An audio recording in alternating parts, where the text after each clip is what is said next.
तो अल्लाह के नबी का मसला तो मैंने अभी बयान कर दिया। अम्मा आयशा कहती हैं अजान की आवाज सुनकर मुझे हटा देते, मुझसे दूर हो जाते, ऐसा लगता जैसे मुझे जानते ही नहीं है, ऐसा लगता जैसे मुझे पहचानते ही नहीं है, कभी हमें देखा ही नहीं है, ऐसा महसूस होता है जैसे ये हमें पहचान ही नहीं रहे हैं।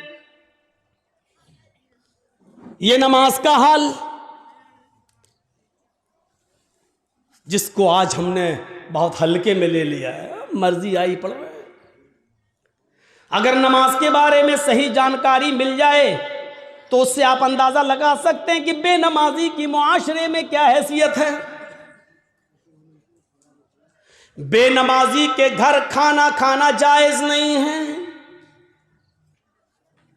बेनमाजी की शादी में शिरकत करना जायज नहीं है।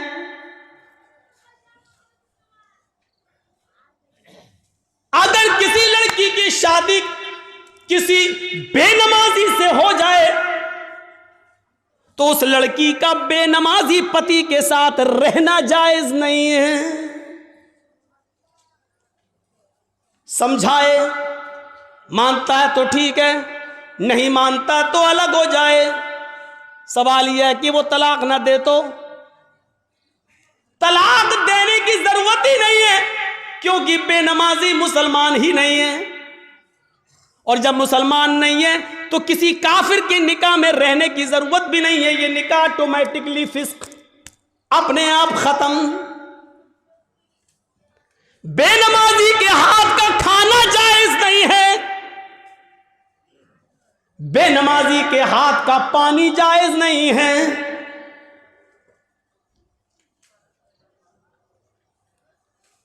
बेनमाजी अगर मर जाए तो उसकी नमाज़े जनाजा पढ़ना जायज नहीं है। बेनमाजी अगर मर जाए तो उसको मुसलमानों के कब्रिस्तान में दफन करना जायज नहीं है। क्या क्या बताऊं।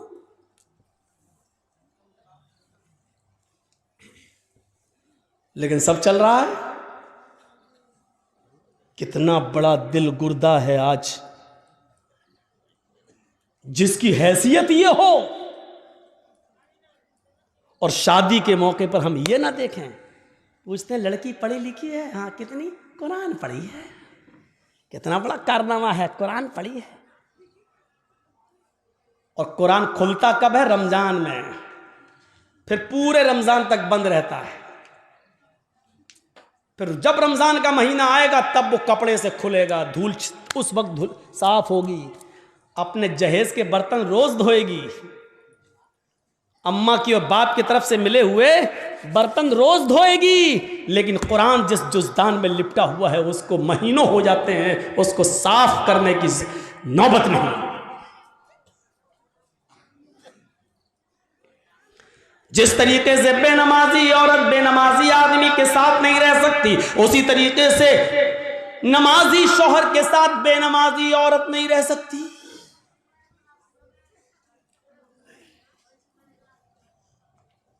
देख रहे हैं आप, इन नबियों पर भी नमाज फर्ज थी। ये अलग बात है कि किसी नबी के ऊपर 2 रकात फर्ज थी, किसी नबी के ऊपर 4 रकात फर्ज थी, किसी नबी के ऊपर 3 रकात फर्ज थी, किसी के ऊपर 2 टाइम की थी, किसी के ऊपर 3 टाइम की थी, सुबह दोपहर शाम, और किसी के ऊपर 5 टाइम भी थी, किसी के ऊपर 4 वक्त की भी नमाज फर्ज थी। लेकिन अल्लाह के नबी जनाब मोहम्मद रसूलुल्लाह सल्लल्लाहु अलैहि वसल्लम जब नबी बनाकर भेजे गए तो आपने ये नमाज 5 वक्त की फर्ज की, क्योंकि अल्लाह ताला ने 50 से 5 वक्त की कर दी। और जब 5 वक्त की फर्ज कर दी गई तो नमाज का उसूल ये बनाया कि फजर में 2 रकात रख दी, जुहर में 4 रकात रख दी, असर में 4 रकात रख दी, मगरिब में 3 रख दी और इशा में 4 रख दी। क्योंकि किसी नबी के ऊपर 2 थी, किसी के ऊपर 3 थी और किसी के ऊपर 4 थी। 2 से कम नहीं थी और 4 से ज्यादा किसी के ऊपर फर्ज नहीं थी।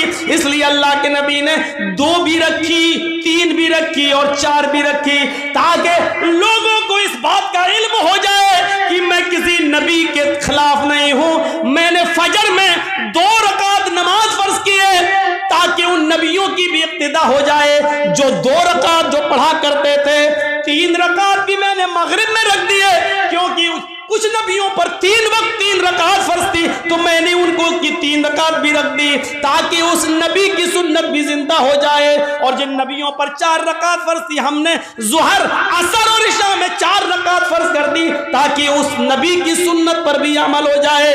मैं नबियों का मुखालिफ नहीं हूं, मैं रसूलों का मुखालिफ नहीं हूं, हाँ मैं आखिरी नबी हूं। अब तरीका मेरा चलेगा, अब रास्ता मेरा चलेगा।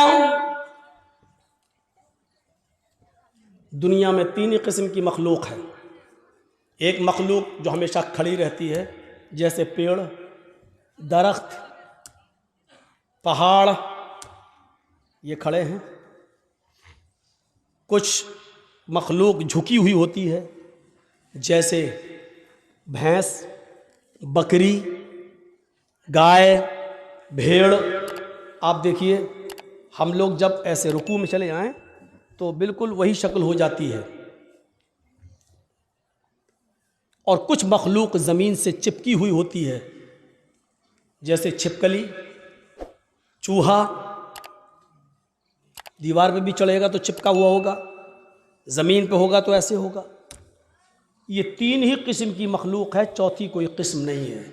और अल्लाह कहता है युसब्बिहु लिल्लाहि मा फिस समावाति व मा फिल अर्द, ज़मीन व आसमान की सारी मखलूक अल्लाह की तस्बीह बयान कर रही है, अल्लाह की हम्द व सना बयान कर रही है। अल्लाह के नबी सल्लल्लाहु अलैहि वसल्लम ने नमाज में ये तीनों कंडीशन लागू कर दी है। अल्लाहु अकबर, अय अल्लाह, ये पहाड़ भी तेरी हम्द व सना बयान करते हैं, ये दरख्तों के पत्ते भी हम्द व सना बयान करते हैं। अगर तुझे खड़े होकर की जाने वाली इबादत ज्यादा पसंद है दरख्तों की, पहाड़ों की, तो देख मैं खड़ा हूं। अल्लाहु अकबर, मेरी इस अदा को कबूल कर ले। अगर तुझे 4 पैर वाले जानवरों की इबादत ज्यादा पसंद है तो देख मैं झुक गया हूं। अल्लाहु अकबर, मैंने रुकू कर लिया है, देख मैंने भी उनकी तरह शक्ल बना ली है। अगर तुझे छिपकली, चूहे और जमीन पर रेंगने वाले कीड़े मकोड़े, सांप, बिच्छुओं की इबादत और उनकी तस्बीह पसंद है तो देख मैं सजदा कर रहा हूं। अल्लाहु अकबर, जमीन पर चिपक गए, सजदा कर लिया। अय अल्लाह, अगर तुझे ये हयात पसंद है तो मैं भी इस हयात को कर रहा हूं। तीनों चीजें नमाज के अंदर लागू कर दी हैं। पता नहीं अल्लाह को कौन सी अदा ज्यादा पसंद है। अल्लाह, तीनों अदाओं में से जो तुझे पसंद है वो कबूल कर ले। आइए एक और चीज बताता हूं आपको। अल्लाह के नबी सल्लल्लाहु अलैहि वसल्लम के पास चंद सहाबा आते हैं। हाँ सुनिए, जबरदस्त चीज। चंद सहाबा आते हैं और आकर कहते हैं, अय अल्लाह के नबी सल्लल्लाहु अलैहि वसल्लम, मैं जब मस्जिदों में नमाज पढ़ने जाता हूं तो ये काफिर कान लगा लगा कर सुनते हैं, दीवारों पर कान लगाकर सुनते हैं। जब हम जोर से मस्जिदों में नमाज की हालत में कुरान की तिलावत जब मैं जोर से करता हूं तो ये काफिर सुन लेते हैं बाहर से, फिर ये मस्जिदों में घुस जाते हैं और बेतहाशा मारते हैं। इतना मारते हैं कि मारते मारते, पीटते पीटते हमें बदहाल कर देते हैं, लहूलुहान कर देते हैं। अल्लाह के नबी ने पूछा, अच्छा ये बताओ वो किस वक्त कान लगाकर सुनते हैं तुम्हारी दीवारों पर?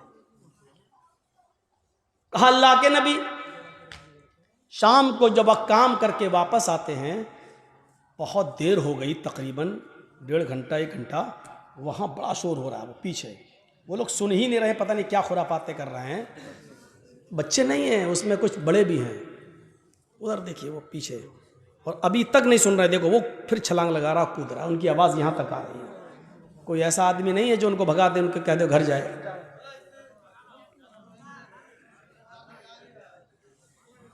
इतने शैतान बच्चे, इनके माँ बाप से पूछो, हमें हमारा दिल कहता है ये रात में पैदा हुए होंगे।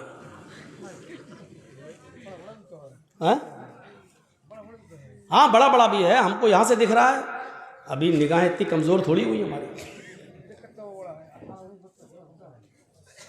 पूछा अल्लाह के नबी सल्लल्लाहु अलैहि वसल्लम ने, अच्छा ये बताओ कि वो किस वक्त कान लगा के सुनते हैं? कहा अल्लाह के रसूल, वो जब शाम को काम करके वापस आते हैं जब तो वो कान लगाकर सुनते हैं,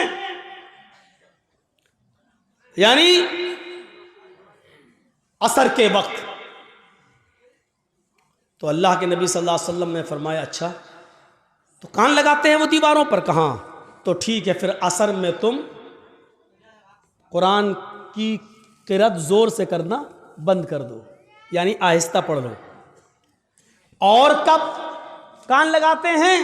कहा अल्लाह के रसूल कैलूला करते वक्त। हम लोग जब दोपहर में काम करके आते हैं, घर में खाना खा के थोड़ा सोते हैं, कैलूला यानी जोहर की नमाज के वक्त वो कान लगाकर सुनते हैं और हमको पकड़ के मारते हैं जब हम जोर से कुरान की तिलावत करते हैं तब।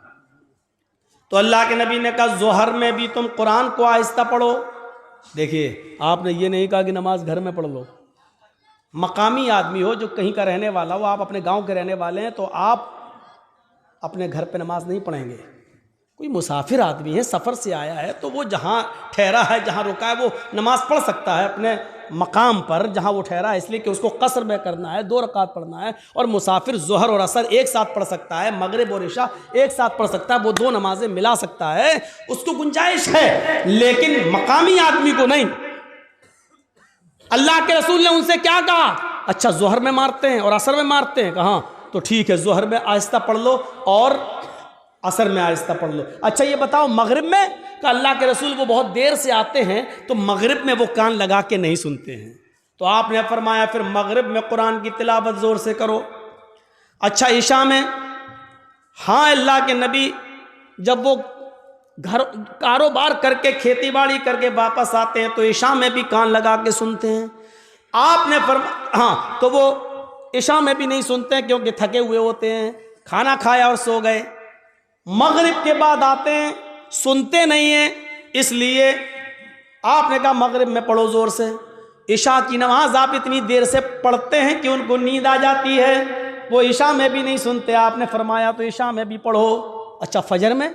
कहा अल्लाह के नबी फजर में तो वो खुद ही घोड़ा बेच के सोते रहते हैं। तो आपने कहा फिर फजर में भी जोर से तिलावत करो। पहले ये 5 वक्त जोर से तिलावत होती थी, 5 नमाजों में जोर से पढ़ा जाता था अल्हम्दुलिल्लाह रब्बिल आलमीन। जब सहाबा ने शिकायत की कि अल्लाह के रसूल ये हमें मारते हैं, कानों में दीवारों पे कान लगाते हैं, सुन लेते पढ़ रहे हैं तो मारते हैं, पीटते हैं, इतना मारते हैं कि लहू लुहान हो जाते हैं। तो आपने कहा कब मारते हैं? कहा जोहर में। आपने कहा जोहर में आहिस्ता पढ़ो। कब मारते हैं? कहा असर में। असर में भी आहिस्ता पढ़ो। मगरिब में? कहा नहीं, जोर से पढ़ो। इशा में सो जाते हैं वो, जोर से पढ़ो। फजर में नहीं उठते हैं वो, जोर से पढ़ो। मेरे भाइयों ये सिलसिला चलता रहा, बहुत दिनों तक ये सिलसिला चलता रहा, और इतने दिनों तक ये सिलसिला चला कि मक्का फतह हो गया। जब मक्का में कामयाबी मिल गई और नबी की हुकूमत आ गई, तब सहाबा किराम ने फिर अर्ज किया। अब जो चीज बताना चाहता हूं वो सुनिए। अब सहाबा ने अर्ज किया, आए अल्लाह के नबी, जब हमारे हालात खराब थे, जब ये हमें मारते थे, पीटते थे, जिसकी वजह से आपने आहिस्ता पढ़ने का हुक्म दे दिया था जोहर में और असर में, अब तो ये मारते नहीं हैं, अब तो हुकूमत हमारे हाथ में आ गई, अब तो मक्का और मदीना की बागडोर हमारे हाथ में है, तो आए अल्लाह के नबी हमें पहली वाली इजाजत दे दीजिए, अब हम फिर से 5 वक्त की नमाजों में जोर से तिलावत करें। भाई हालात अब खत्म हो गए, पहले हालात बुरे थे इसलिए आपने आहिस्ता पढ़ने को कह दिया, अब तो हमारे फेवर में है हालात, अब तो हमारे हक में है हालात, तो अब क्यों हम आहिस्ता पढ़ें, अब हम जोर से पढ़ेंगे। आपने कहा नहीं, नहीं, बिल्कुल नहीं। सहाबा ने कहा अल्लाह के रसूल, क्या ये वजह नहीं थी कि ये लोग हमें मारते थे इसलिए आपने आहिस्ता पढ़ने के लिए कह दिया था? आपने कहा वजह यही थी। कहा जब वो रीजन खत्म हो गया, जब वो वजह खत्म हो गई, तो अब जोर से पढ़ने की इजाजत क्यों नहीं दी जा रही है? अल्लाह के नबी ने क्या फरमाया? आपने फरमाया इसलिए कि बाद में आने वाले लोग जब ये सोचेंगे कि जोहर में असर में आहिस्ता पढ़ने की इजाजत क्यों दी, और मगरिब में इशा में और फजर में जोर से तिलावत क्यों की जाती है, जब ये बाद में आने वाले लोगों को पता चलेगा, जब वो इसकी हिस्ट्री पढ़ेंगे, जब वो हदीसें पढ़ेंगे, जब उनको मालूम होगा कि सहाबा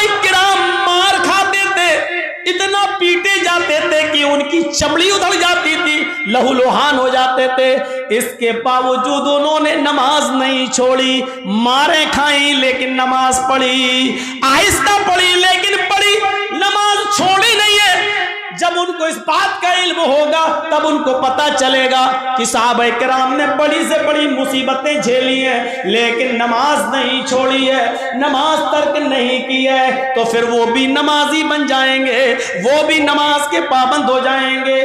अब आपको अंदाजा है मेरे भाइयों, साहबा किराम मारे खाते थे, इतना पीटते थे कि उनकी चमड़ी उधड़ जाती थी, जिससे खून बहता था, लेकिन इसके बावजूद नमाज पढ़ रहे हैं। अल्लाह के रसूल ने कहा जोर से मत पढ़ो, आहिस्ता पढ़ो, लेकिन पढ़ो।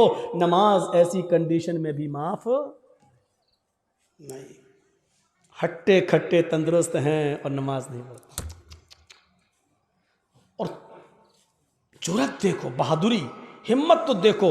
अजान की आवाज आ रही है, कुछ लोग मस्जिद में नमाज के लिए जा भी रहे हैं, लेकिन कलेजा इतना बड़ा कि उन नमाजियों के सामने होटलों पे बैठ के चाय हम पी रहे हैं।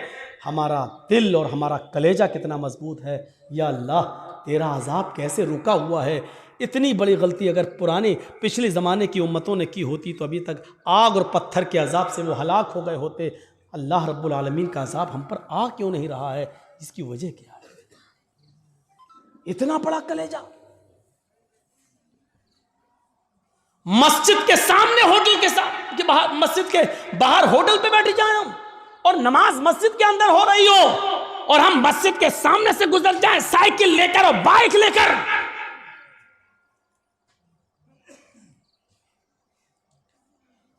ये मस्जिद दिन भर में 5 मरतबा बद्दुआ देती है, इलाहुल आलमीन इन लोगों ने मुझे बनाया तो बड़ी शान से है, जल से करा करा के, चंदे कर कर के, सीमेंट ले लेके, बोरियां ले लेकर, ईंटें ले लेकर हमें बनाया तो बहुत अच्छा है, खूबसूरत बना लिया, मीनारा भी बना दिया, बड़ी आलीशान बना दिया, लेकिन इलाहुल आलमीन इन्होंने मुझे वीरान कर दिया। बनाने के बाद मुझे आबाद नहीं किया। आय अल्लाह, इन्होंने मेरा पेट नहीं भरा। अल्लाह, इन्होंने मुझे बनाने के बाद मेरे पास नहीं आए, मेरी गोद में नहीं आए। आय अल्लाह, जिस तरीके से इन्होंने मुझे बनाने के बाद वीरान कर दिया, आय अल्लाह तू इनकी जिंदगियों में वीरानी पैदा कर दे। अल्लाह, जिस तरह इन्होंने मुझे बर्बाद किया तू इनको बर्बाद कर दे।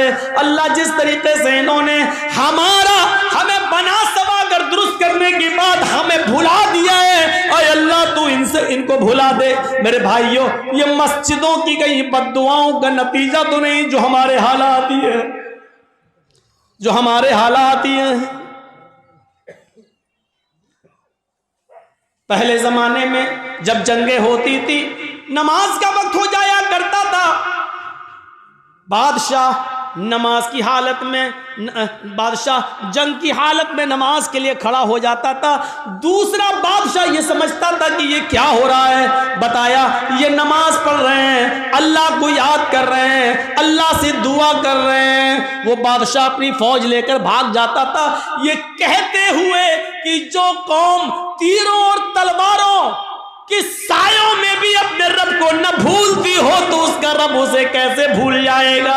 जो कौम तलवारों के सायों में पली हुई हो, तीरों तलवारों के सायों में जो नमाज अदा कर रही हो, ऐसी पोजीशन में भी वो अपने रब को भूल नहीं रही हो, अपने रब की इबादत कर रही हो, फिर उसका रब हमारे साथ क्या करेगा अगर हमने इनको इस पोजीशन में मारा। वो अपनी फौज, अपने हथियार, अपने घोड़े, अपना सारा हथियार वहीं पर डालकर भाग जाया करते थे, ये कहते हुए कि अय अल्लाह वालों, हम तुम्हारा मुकाबला नहीं कर सकते, अय अल्लाह वालों, हम तुम्हारा मुकाबला नहीं कर सकते।